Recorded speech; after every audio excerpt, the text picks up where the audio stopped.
Good afternoon, everyone. Thank you for joining us today for this series of the webinars. My name is Mallory Newby, and I'm a career coach at the University Career Center. And today I will be moderating the discussion on updating and building your resume. Feel free to post your questions in that Q&A log, and we'll be checking those throughout today's session and answering your questions as we receive those. We will also have a recording of today's session up on our website soon, so be on the lookout for that. So without further ado, let's meet today's presenter, Sydney Miller. Okay, hi everyone. My name is Sydney Miller. I am the University Career Center graduate assistant, and I am starting my first year in my master's degree, and I just graduated from the University of Louisville in May with my Bachelor of Arts in Psychology. And so today I'm going to be doing the webinar Building Your Resume, and for our agenda, I'm going to be talking about an overview of the webinar, reflective question, how to build your resume, resources the UCC offers, and offers for resumes. All right, so just an overview of the webinar. We're going to be discussing some important information to include on your resume, as well as going step by step on building your resume. Okay, so a reflective question would be, how many seconds do employers take to review a resume? So you can put that in the chat box, or you can just think about it if you want to. I'll give you a few seconds.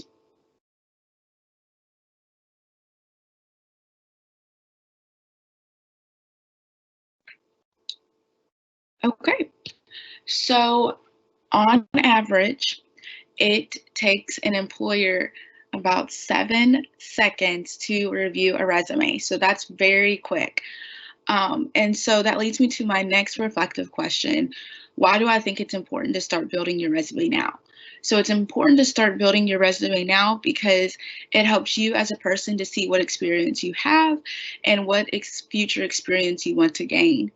Also, you never know when you'll come into contact with an employer, maybe standing in line at the coffee shop, or maybe going out to get groceries. You never know when you're going to come into contact with an employer. So you want to have your resume ready and ready to be sent. Okay.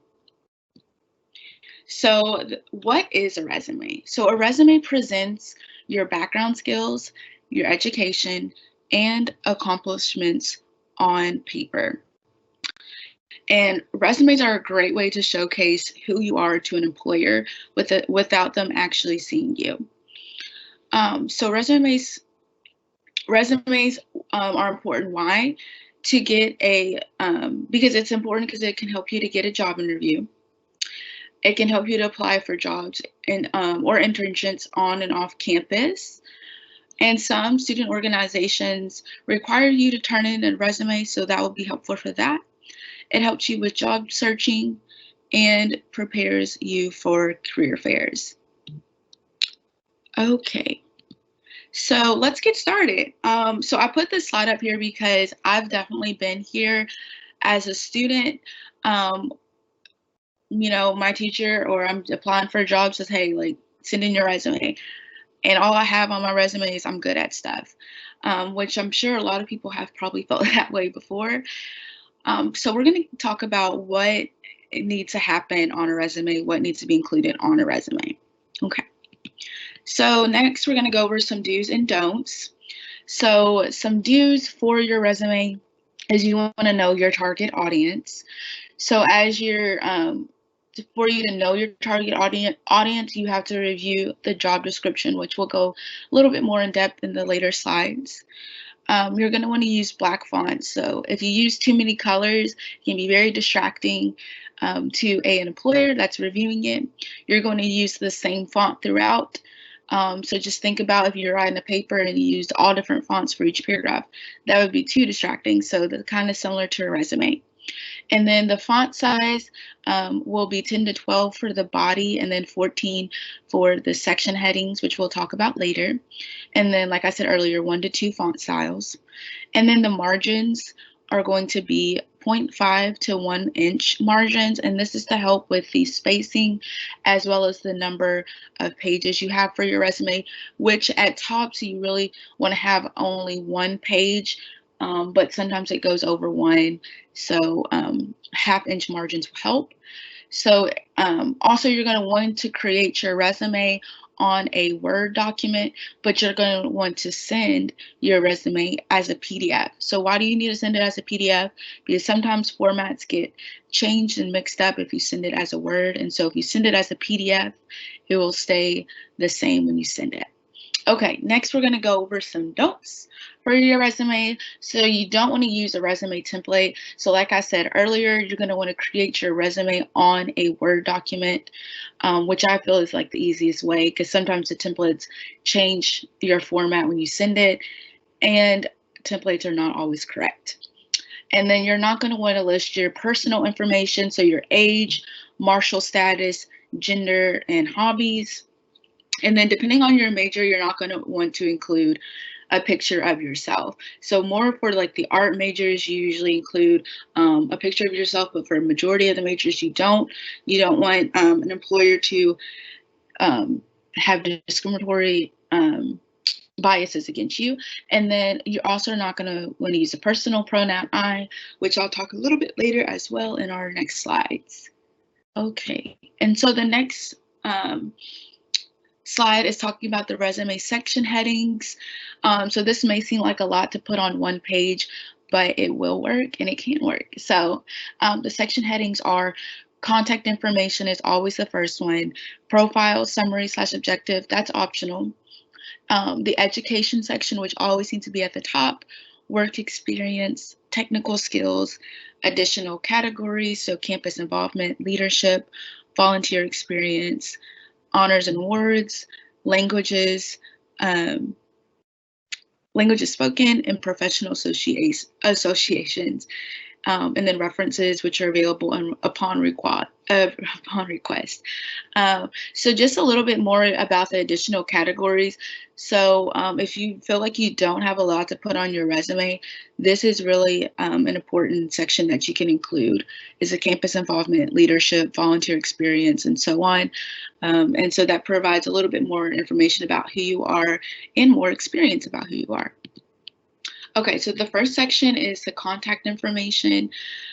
So the contact information is usually centered on the top of your resume, has your name, your email address, phone number, and address.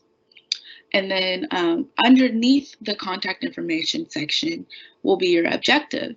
So your objective, if you decide to put it on there, is centered around your job description. So depending on where you're applying to, what the job description says, you're going to want to center that objective around that. And so you include the job title and the name of the employer. So I have an example under here. So for example, there's a job description and it says U of L admissions, part-time student, we need a student worker. So your objective would look like this: seeking part-time position as a student assistant at the University of Louisville Office of Admissions. So as you can see here, the parts that I have underlined is part-time, because that was in the job description, student assistant or student worker, which is in the job description, and then the place of work, U of L Office of Admissions. So when you turn your resume in, the employer can see, oh wow, they actually know what they're applying for, and they've reviewed the job description. Okay, any questions, Mallory? We do not have any questions at this point. Okay, awesome. Okay, so our first section, which is under the contact information or the objective, is the education section.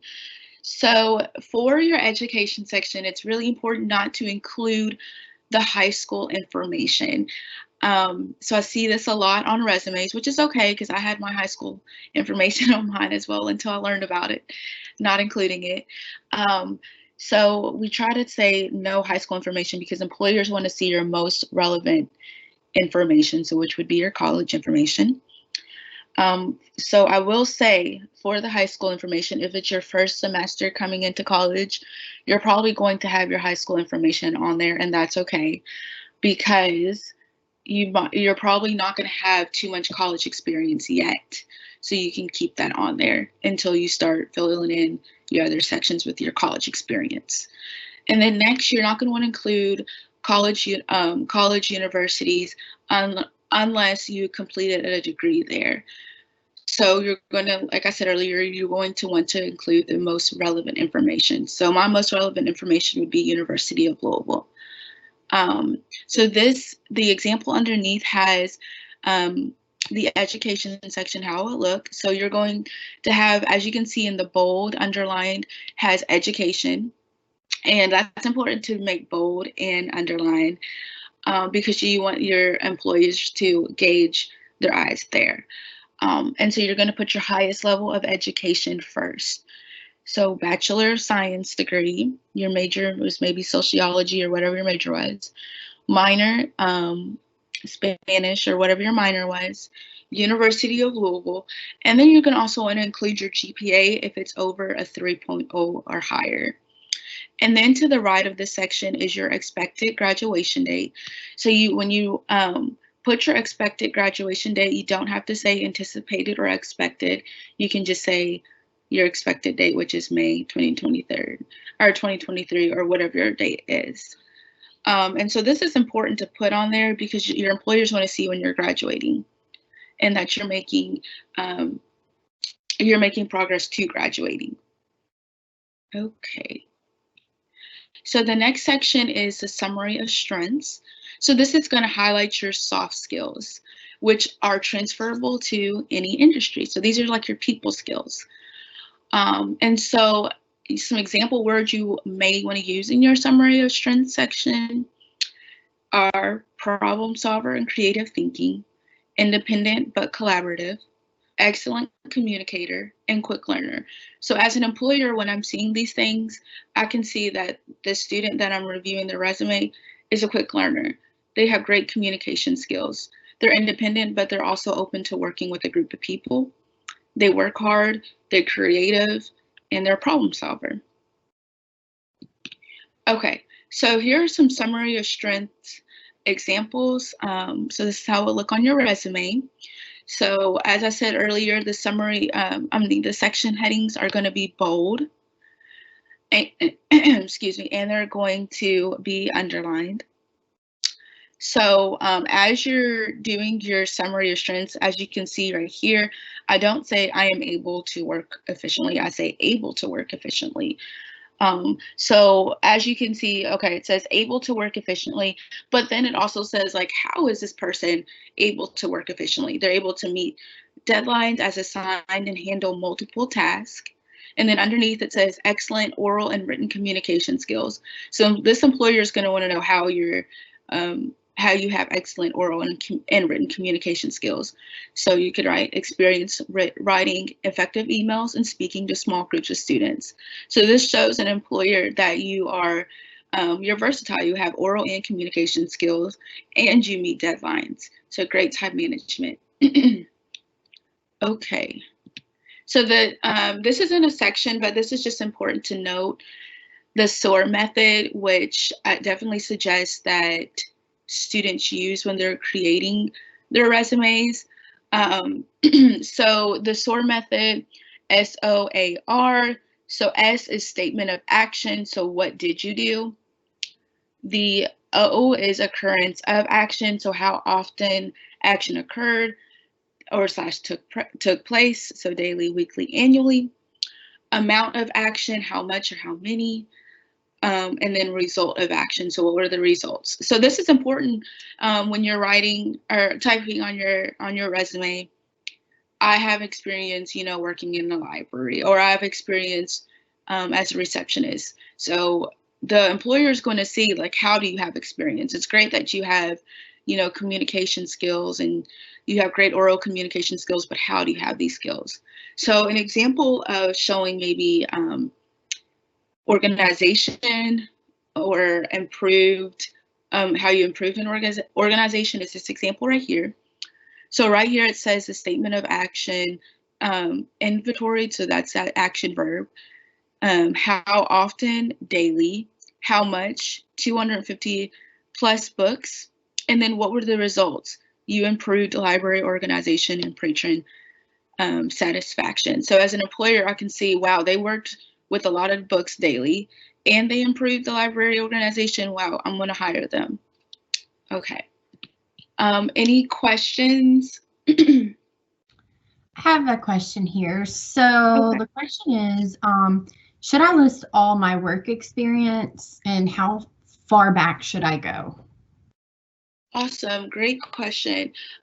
So we usually suggest that students list the, so if you worked like a lot of jobs, I would definitely just put maybe 3 to 4 of the top work experiences that are geared towards your job description, but also only to go far back as in within like the 10-year period, because before that, employers really don't see that as important.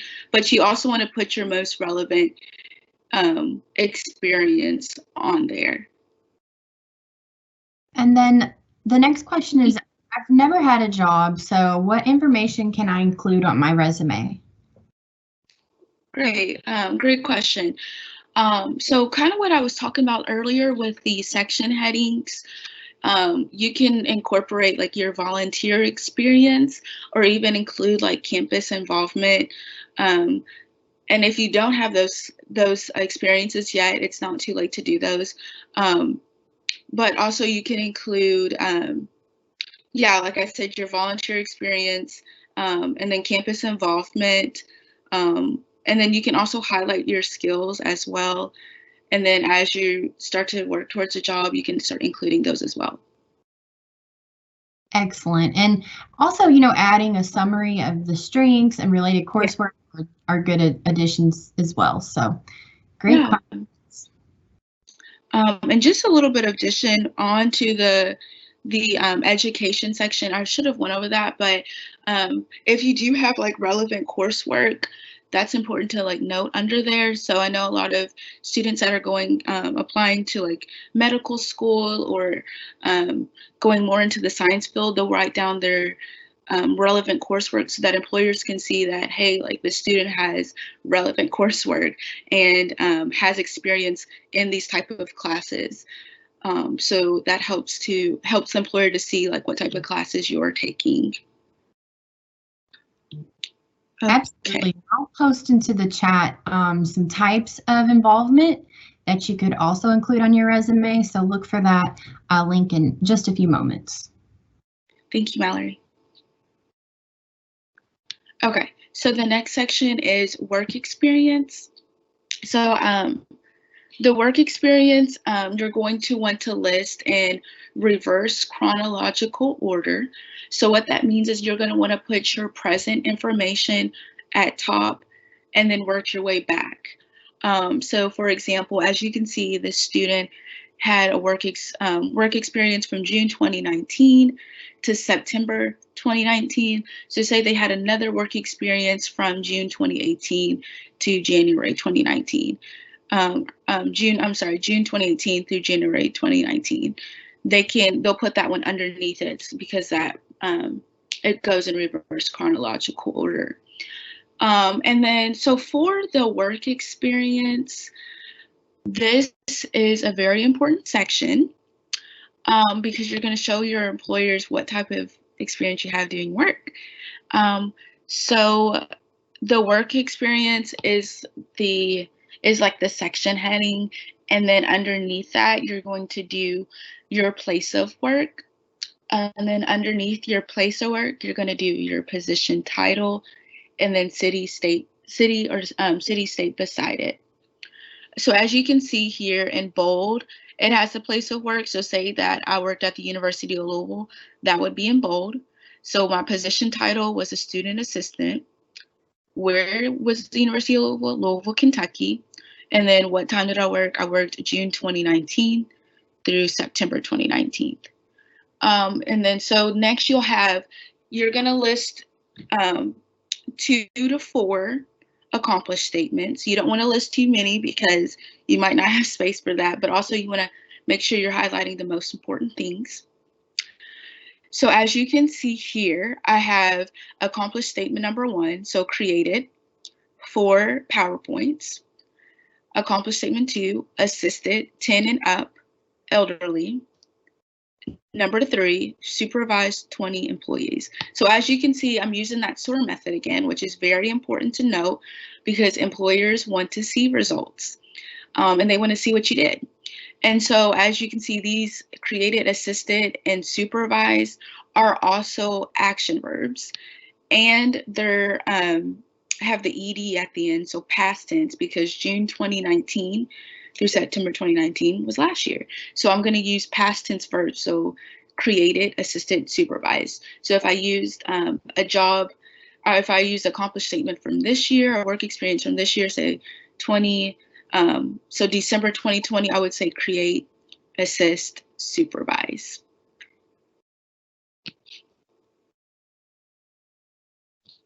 Okay, so our next section is technical skills. So this is also another important section to look at the job description, because most job descriptions have the skills needed for that specific job. So for example, the social media marketing job. So the social media marketing job description says creates marketing and social media campaigns and strategies, budget planning, content ideation, implementing schedules, and provides training and guidance.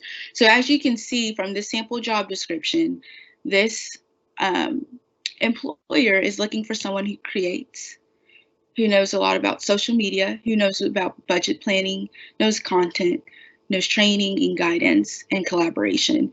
So I know that in my technical skills and even in my soft skills, I'm going to want to highlight some of these things.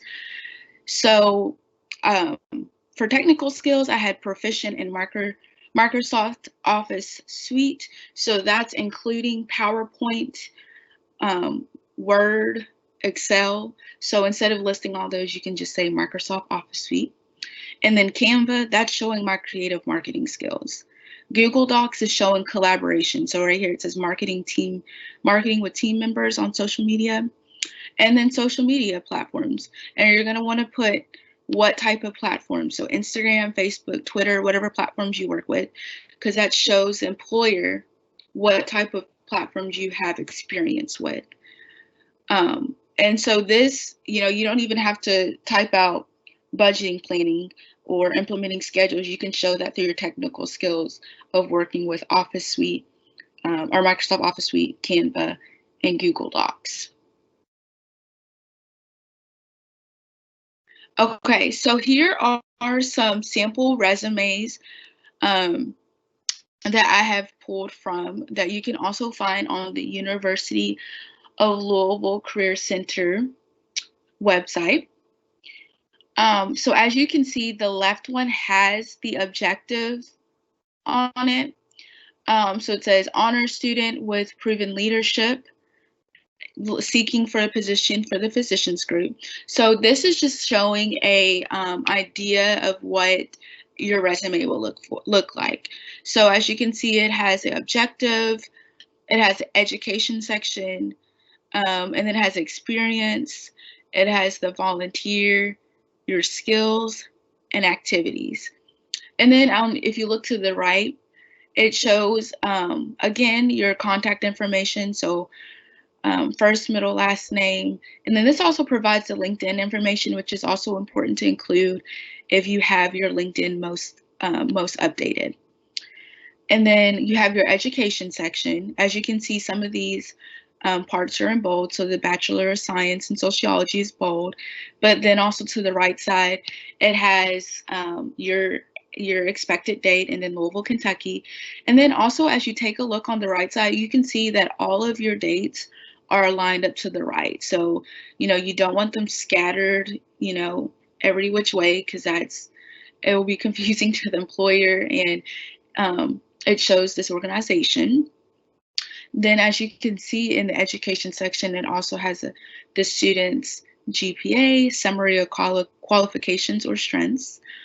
It also has fluent in writes and speaks Spanish.